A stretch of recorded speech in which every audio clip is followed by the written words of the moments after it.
आप सभी का आज वर्णदा वाला जो कंसेप्ट है इसका ये लास्ट वीडियो रखते हैं क्योंकि अभी तक हम ये समझ गए कि हम अपने जीवन में जो भी कर्म करने आए हैं जो या तो हमें मोक्ष की तरफ लेके जाए या फिर हमें किसी गलत मार्ग पे भी ले जाए वो दोनों ही चीजें आपके वर्णद लगन से देखी जा सकती हैं। आज दो कुंडलियां लेंगे क्योंकि अमिताभ बच्चन जी की कुंडली में भी कुछ सवाल हैं जिनके जवाब भी देने पड़ेंगे। इसलिए सबसे पहले आचार्य रजनीश जी ओशो जी की कुंडली लेते हैं और इसके बाद अमिताभ बच्चन जी की कुंडली देखेंगे कि उसमें क्या सिचुएशंस बनती हैं। देखिए आपके सामने इस समय जो कुंडली है हमारा पूरा फोकस जो रहने वाला है वो इस जो इनका छठा भाव है। यहाँ पे आपको एक चीज दिख रही होगी VL, इसे कहते हैं वर्णद लगन। ये लगन जो है कहीं ना कहीं इस कुंडली के अंदर मौजूद है लिब्रा राशि 19 डिग्री पे और स्वाति नक्षत्र में। तो इस पर्टिकुलर हाउस को अगर हम ऑब्जर्व करें, पहली चीज जो है वो है छठे भाव का तत्व है। छठे भाव का तत्व होने का मतलब होता है कहीं ना कहीं कुछ ऐसी चीज जिसमें संघर्ष हो, संघर्ष, सिक्स्थ हाउस। दूसरा कि शुक्र की राशि है, नक्षत्र प्रभाव है राहु का। शुक्र जो है अपने से 3 घर आगे जाके बैठे हैं, तो हम सब जानते हैं कि तीसरा भाव यदि हम बोलें तो वो होता है साहस और पराक्रम का। अगर मैं इस वर्णद लगन को ही एक्चुअल लगन बना दूं तो क्या होगा, इनके जो स्वामी हैं वो अपने से 3 घर आगे गए। साहस और पराक्रम करना पड़ेगा। यहाँ पे जो हमने नक्षत्र स्वामी देखे थे वो थे राहु देव। राहु जो हैं वो कहाँ चले गए, इस पर्टिकुलर लगन से छठे भाव में। अब आप सबको पता है कि किसी भी पर्टिकुलर लगन से यदि कोई भी क्रूर ग्रह तीसरे, छठे या 11वें बैठे तो वहां के लिए लाभ होता है। आप लोग उसको सिर्फ एक पर्टिकुलर लगन पे चिपका देते हो। प्रॉब्लम ये है कुंडली में आप उसको घुमा के नहीं देखते कि वो कहाँ के लिए ये स्थितियां फलदायक हो सकती है। यहाँ पे आप ध्यान से देखो, वर्णद लगन की अगर बात करें तो वर्णद लगन से राहु की प्लेसमेंट जो है वो छठे तो गई है, ठीक है, लेकिन राहु का छठे बैठना कोई खराब भी नहीं बताया गया। अब यहाँ पे हुआ क्या, उनके सोचने के ढंग को आपको समझना है और फिर आप समझिएगा कि कैसे उन्हें इतना ख्याति प्राप्त हो गया। अगर यही बात वो शायद भारत में कर रहे होते तो उन्हें कोई भी पसंद नहीं करता, ठीक है। लेकिन व्यक्ति एक कॉलेज में प्रोफेसर रहे हैं, एक वक्त आने के बाद उन्होंने अपने आप को प्लेस चेंज किया और प्लेस चेंज होने के बाद बहुत ही हाई राइज लाइफ के अंदर देखने को मिला। तो आज हम यही देखेंगे। अष्टम में बहुत सारे ग्रह आपको दिखाई दे रहे हैं। आपका वर्णदा आपको सबसे इंपॉर्टेंट फैक्टर है क्योंकि आपका वर्णदा आपके सोचने का ढंग है। अब मैं आपको बता देता हूं ओशो जी के सोचने का ढंग मुझे कैसे महसूस होता है। यहाँ पे जो स्वामी होंगे, राशि स्वामी शुक्र, शुक्र का कारकत्व है अपने आप में भोग और विलासिता। मेल चार्ट हो तो वैसे भी शुक्र किस नेचर में चला जाएगा, attraction towards the opposite partner, ठीक है। लेकिन वो शुक्र कया कहाँ है, अष्टम भाव में। अष्टम भाव उस चीज की देरी दर्शाता है या फिर उसके ऊपर खोज को दर्शाता है, ठीक है। और शुक्र यहाँ पे इतने सारे ग्रहों के साथ बैठ के कहीं ना कहीं पीड़ित होंगे क्योंकि शनि और शुक्र की युति है।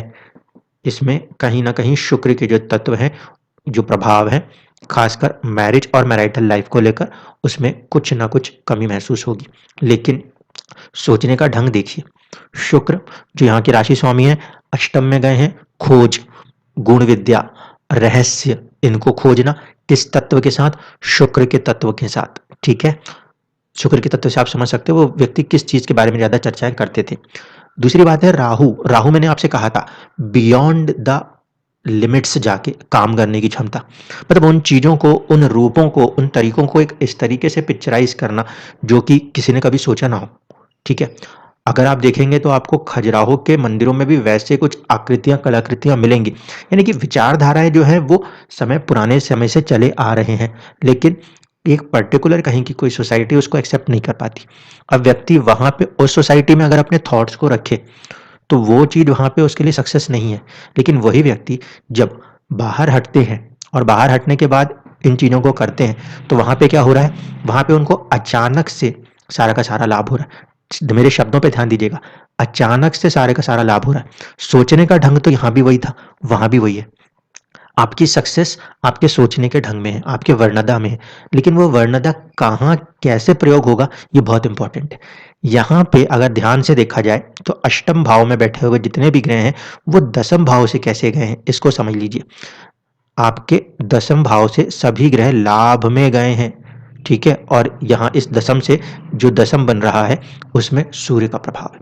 यानी व्यक्ति अपने बल पर अपने सुख के बल पर कहीं ना कहीं पूरा लाभ हासिल कर सकता है। किस चीज का लाभ है ये लाभ है आपके स्टेटस का। इसीलिए 8वें भाव में ग्रह बैठे, चीजों में अचानक का तत्व आया, राहु का 12 नंबर की राशि पकड़ना और लाभ भाव में बैठना तो हर चाहतों को पूरा करने की कैपेसिटी देता था। यानी कि वेल्थ आई, सब कुछ आया, विदेश जाने को मौका मिला, सब कुछ मिला। वर्णदा में मेजर फैक्टर वही है, राशि उनकी, दूसरा कि उसके नक्षत्र स्वामी। राहु यदि नक्षत्र स्वामी नहीं होते तो इस तरीके से बियॉन्ड द लिमिट जाके वो सोच नहीं पाते, और शायद उन्होंने वो सोचा, सही जगह पे जाके उन चीजों को बयान किया तो उनको एक सक्सेस मिल गई। वो चीज़ जो वो सोच रहे थे, अगर वो किसी दूसरे देश में जहाँ पे कि वो उसकी एक्सेप्टेंस नहीं है, वहाँ ऐसी चीज़ों को बोलेंगे तो वहाँ पे क्या होगा, उस पर्टिकुलर चीज़ के लिए वो काम नेगेटिव हो जाएगा। यहाँ पे डायरेक्टली कोई ऐसा प्रभाव किसी ग्रह का नहीं है जो हम ये कह दें कि ये एक अलग से योगी बन गए थे। मैं यहाँ पे ये नहीं कह सकता, क्योंकि केतु का कोई ऐसा डायरेक्ट प्रभाव नजर नहीं आता। दूसरी कुंडली अब हम लेने की कोशिश करते हैं अमिताभ बच्चन जी की, और उसमें कुछ जो आप लोगों के सवाल थे उनको भी क्लियर करेंगे। ठीक है, चलिए, तो अगली कुंडली आपके सामने ये रही। इस कुंडली में जो कुछ सवाल हैं पहले उस पर चर्चा करते हैं, फिर आते हैं वर्णदा पे। यहाँ पे जो आपको ये 11th हाउस के स्वामी दिख रहे हैं, ये आपको लग रहा होगा कि छठे घर में बैठे हैं। फिर आप लोग किताब पढ़ेंगे और आप बोलेंगे कि 11वें के स्वामी छठे में बैठे हों तो इतना वेल्थ नहीं देते।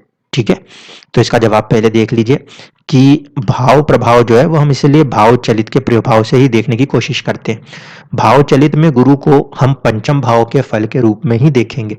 भाव चलित के अंदर गुरु का प्रभाव जो है वो छठे भाव का प्रभाव नहीं है भाव चलित में, जबकि राशि प्रभाव जो है वो उच्च राशिस्थ होने का प्रभाव माना जाएगा। पहली बात ध्यान रखिए। यहाँ पे भी ध्यान दीजिए कि जो चंद्रमा है वो इनके 9th हाउस में नहीं है, वो चंद्रमा जो है वो कहाँ जा रहे हैं, इनके 8th हाउस में जा रहे हैं। क्योंकि ये जो चंद्रमा का मूवमेंट है ये हुआ इसके वजह से इनको एक फायदा मिलता है। चंद्रमा यदि अष्टम में आ जाते तो सूर्य और चंद्रमा का अमावस्या दोष हो जाता। यहाँ पे उस दोष से मुक्ति मिलती है। क्यों? क्योंकि चंद्रमा की जो राशि है वो बदल गई। भाव सूर्य और चंद्रमा का एक ही है, अष्टम ही है, ध्यान रखिएगा। इसीलिए जब कभी भी भाव प्रभाव को पढ़िएगा किसी ग्रह का तो भाव चलित के हिसाब से उसके भाव प्रभाव को समझिएगा। अब दूसरी बात देख लीजिए कि इस कुंडली में गुरु जो है वो 0 डिग्री के हैं। ठीक है, अब ये 0 डिग्री के ग्रह हैं। अब आप लगा लो कि ग्रह में तो कुछ भी नहीं बचा, वो तो शिशु अवस्था में आ गए और पता नहीं किस अवस्था में हम देख लेंगे।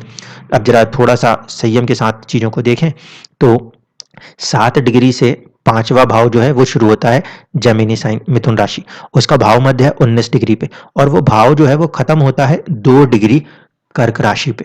ठीक है, तो ये है जो भाव है पंचम भाव, ये 2 डिग्री पे खत्म होता है, जबकि गुरु जो है वो 0 डिग्री पे बैठे हुए, यानी कि वो कहीं ना कहीं जो कैपेसिटी है उसमें 2 डिग्री अभी बाकी है चलने के लिए। तो आप अब 30 में से 2 डिग्री माइनस कर दो, वो अप्रॉक्सीमेटली किस डिग्री में चले जाएंगे, 28 डिग्री में। इसका मतलब यह है कि ग्रह जो है वो पंचम भाव की ज्यादातर चीजों के साथ कनेक्टेड रहा है, वहां से उसकी यात्रा आगे की तरफ हो रही थी। जबकि राशि प्रभाव जो है वो राशि प्रभाव बदल के किस में चला गया, जो चीज गुरु मिथुन राशि में देते उसकी जगह वो अपनी उच्च राशि की तरफ बढ़ रहे हैं। और राशि प्रभाव से यदि बात करें तो सिर्फ 5 डिग्री की कमी है अपने उच्चत्व को प्राप्त करने में, तो ग्रह अपने उच्चत्व की तरफ बढ़ रहा है। इसीलिए धीरे धीरे करके, एकदम से नहीं मिला, कोई बहुत ही रईस फैमिली में ऐसा जन्म नहीं हुआ, धीरे धीरे करके ग्रह जो है लाभ का स्वामी वो अपने उच्चत्व की तरफ बढ़ रहे हैं राशि प्रभाव लेकर। लेकिन भाव प्रभाव जो है वो पंचम भाव का प्रभाव है।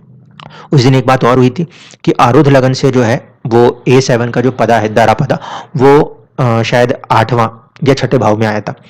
आई थिंक 8वें भाव में आया था। यहाँ पे आरुद्ध लगन है, ये 7वां, ये छठे उसमें आया था। तो जो आरुद्ध लगन से जो आरुद्ध पद है या दारा पद है A7 है, वो मैरिज और बिजनेस के बारे में बात कर रहा है। वो ये नहीं कह रहा कि अगर A7 का पद जो है वो छठे में चला जाए या 8वें में चला जाए तो धन नहीं होगा। मेरी इस बात को जरा ध्यान से समझिएगा। मैं यहाँ पे संजय रथ जी को नहीं काटूंगा। एक्चुअल मुद्दा यह है कि जो A7 है वो दारा पद है, यानी कि आपके विवाह को बताता है, आपके मैरिज लाइफ को 7th हाउस के बारे में बता रहा है वो, और बिजनेस के बारे में स्पेसिफिकली बता रहा है, क्योंकि उपपदा लगन हम मैरिज में यूज करते हैं। आपको ऐसा लगता है कि व्यक्ति के पास यदि बिजनेस नहीं होगा तो वो अमीर नहीं होगा, लेकिन ऐसा नहीं है। आप मान के चलिए कुछ लोग सर्विसेज में हैं, ठीक है? मान लीजिए आज जितने भी हमारे प्रधानमंत्री हैं, हमारे राष्ट्रपति हैं, हमारे मुख्यमंत्री हैं, ठीक है? उनके पहनावे के ऊपर भी ध्यान दिया जाता है, उस पे खर्चा होता है। उनको अच्छी-अच्छी गाड़ियाँ मिलती हैं, उस पे भी खर्चा होता है। तो ये सारी चीज़ें जो खर्चे हैं ना, इसको कोई और उठा सकता है, पहली चीज़। दूसरी चीज़ कि आपका A7 ये बता रहा है कि व्यापार में अगर ऐसी सिचुएशन आएगी तो व्यापार फेल हो जाएगा। तो अमिताभ बच्चन जी की भी ज़िंदगी में उनकी एक कंपनी थी ABC करके, वो फेल होती है, ठीक है? इसलिए व्यक्ति व्यापार में सफल नहीं हो पाए। इसीलिए व्यक्ति 7th हाउस जो हम जोड़ने की कोशिश करते हैं किसके लिए? राजनीति पद प्राप्ति के लिए, उसमें भी इतना ज़्यादा सफल नहीं हो पाए, ठीक है? लेकिन लाभ का जो स्वामी है, वो वेल्थ का स्वामी तो कहीं न कहीं उनको लाभ दे रहा था, इसलिए इस कुंडली में ये बना। दूसरी बात है कि इनका नवमांश जो है, वो 11 नंबर से जो लगन है, वो 12 नंबर की तरफ जाता है नवमांश में। समय आप यूज़ करेंगे 3:55 के आसपास। आपको दिखेगा कि ज़िंदगी जो है नवमांश में सेकंड हाउस की तरफ जा रही है, वेल्थ मेकिंग में जा रही थी, वो उनको मिला। अब बात करें इनका वर्णद कहाँ पर है और इनका वर्णदा क्या प्रोफेशन के बारे में या किस काम के द्वारा इनको आगे बढ़ाने की बात करता है।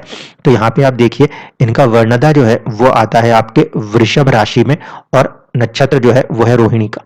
तो वृषभ राशि इस कुंडली में जो है वो चौथे भाव में बैठी हुई है और नक्षत्र जो है वो चंद्रमा के पास है। रोहिणी नक्षत्र चंद्रमा का है।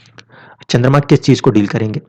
मैंने आपसे कहा था पब्लिक इमेजेस जो होती हैं, जो पब्लिक्स को डील करने के काम होते हैं, ये चंद्रमा बहुत अच्छे से करते हैं। और चंद्रमा में क्या है? एक मन है। चंद्रमा अपने आप में मन है, यानी कि इमोशंस है।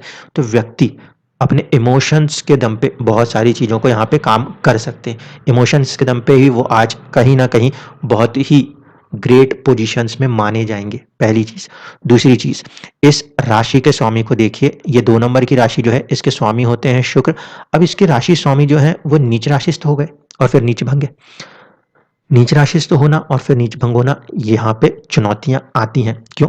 क्योंकि वर्णदा जो है वो कहीं ना कहीं हमारे लिए, हमारे न सिर्फ सोचने का ढंग है बल्कि उसके ऊपर पड़ने वाले सभी प्रभाव हमारे कार्य के ऊपर, हम अपने कार्य के बारे में कितना कुछ सोचेंगे वो दिखाने लगेगा। इनके साथ भी कुछ यही होने वाला था। देखिए पहली बात ध्यान रखिएगा, शनि जब भी वर्णदा लगन में मिला है, शनि जब भी वर्णदा लगन में मिला है, बहुत ही पॉजिटिव रिजल्ट बने हैं।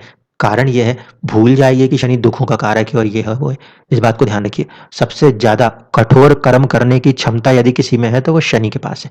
वर्णदा देखी किस लिए जा रही है? वर्णदा देखी इसलिए जा रही है कि हम किस तरह से कर्म करेंगे। यहाँ पे अगर शनि बैठे हैं, किसी भी अवस्था में बैठे हैं, तो वो क्या कर रहे हैं? आपको आपकी जिंदगी के अंदर बहुत ही स्ट्रॉन्ग एफर्ट्स करने का पोटेंशियल दे रहे हैं। इसलिए ऐसे लोग हमेशा अपनी ज़िंदगी में सक्सेसफुल रहे हैं।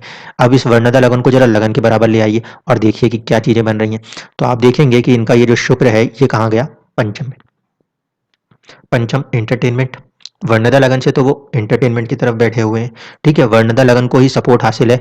V1 V L के साथ आपको हमेशा V7 दिखता है, मगर इस कुंडली में आप ध्यान से देखो V11 लाभ का वर्णद भी है और V5 जो 5वां घर है वो आपकी एक तरीके से पॉपुलैरिटी को दर्शाता है। तो पॉपुलैरिटी का भी वर्णन है यहाँ पे और लाभ का भी वर्णन साथ में। जबकि पीछे की ज्यादातर कुंडलियां मैं आपको दिखा रहा था, वहां पे आपको VL और V7 दिखते थे। तो ये पोटेंशियल इस कुंडली में बहुत हाई था।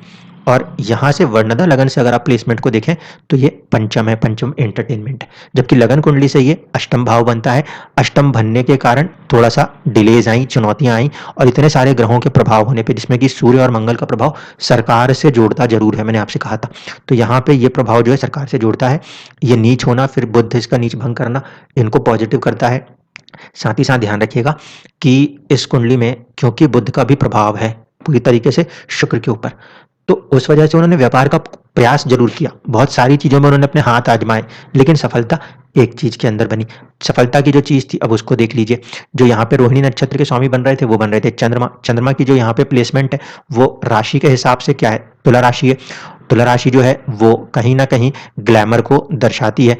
और चंद्रमा के नक्षत्र पे ध्यान दीजिए, वो स्वाति नक्षत्र में बैठे हुए हैं। तो जो स्वाति नक्षत्र है वो राहु का है। मन किस में लगेगा?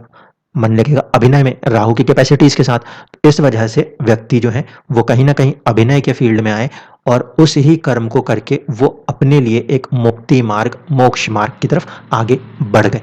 तो मुझे उम्मीद है कि अब हम लोगों ने सभी जो प्रोफेशंस हैं या प्रोफेशन के लिए हमारे थॉट प्रोसेस है, इसको रीड कर लिया है। अब आपको अपने प्रोफेशंस के अंदर जहां भी जब भी जाना हो, आप इन चीजों को थोड़ा बारीकी से देख सकते हैं। कुछ लोगों का एक और सवाल रहता है कि सर अगर ये चीज़ पहले से पता लग जाए, देखिए पहले से पता चलने से भी कोई फ़र्क ना पड़ेगा। जब तक आपकी ज़िंदगी आपको वो रिसोर्सेस नहीं दे देगी, तब तक आप उस पद पे बैठ नहीं सकते। इस बात को ध्यान रखना। आपकी ज़िंदगी ही वो एक्चुअल किताब है जो आपको सिखा रही है, इसलिए ताकि वो उस दिन जब आपको किसी अच्छे पद प्रतिष्ठा पे बिठाए तो आप बिहेव कर सको। इसीलिए जब आपकी कुंडलियों के अंदर ये सभी के सभी जो लगन होते हैं ना, सभी के सभी राशियां जो है वो घूम रही होती हैं, जैसे जैसे वर्णदा के ऊपर प्रभाव बदलते रहते हैं, वैसे वैसे आपकी जिंदगी के ऊपर भी जो आपके कार्य में बाधाएं हैं, लाभ हैं, कुछ क्या कहना चाहिए गेन्स आपको अपनी जिंदगी में दिखता है, वो सब कुछ बदल रहा होता है। वर्णदा की भी अपनी एक दशा होती है, और वर्णदा की जब दशा के हिसाब से देखा जाता है तो वहां पे कुछ अप्स एंड डाउन्स हमें समझ में आ जाया करते हैं, क्योंकि वो एग्जैक्टली ट्रबल्स को दिखाने लगते हैं। अगर यहाँ पे आप देख रहे हो तो आपको पूरा नहीं दिख रहा होगा, लेकिन अगर हम एक बार कोशिश करें कि 2020 के आसपास की स्थिति क्या थी तो आपको बता देता हूँ। इनका उस समय वर्णदा में ये प्रभाव था। ठीक है, ये स्थिति इनकी जिंदगी में चालू हुई थी अप्रोक्सीमेटली जेमिनाई का वर्णदा। सॉरी, 2020 की हमें जरूरत नहीं है, हमें जरूरत है इनकी जिंदगी में ऑलमोस्ट 2001-2002।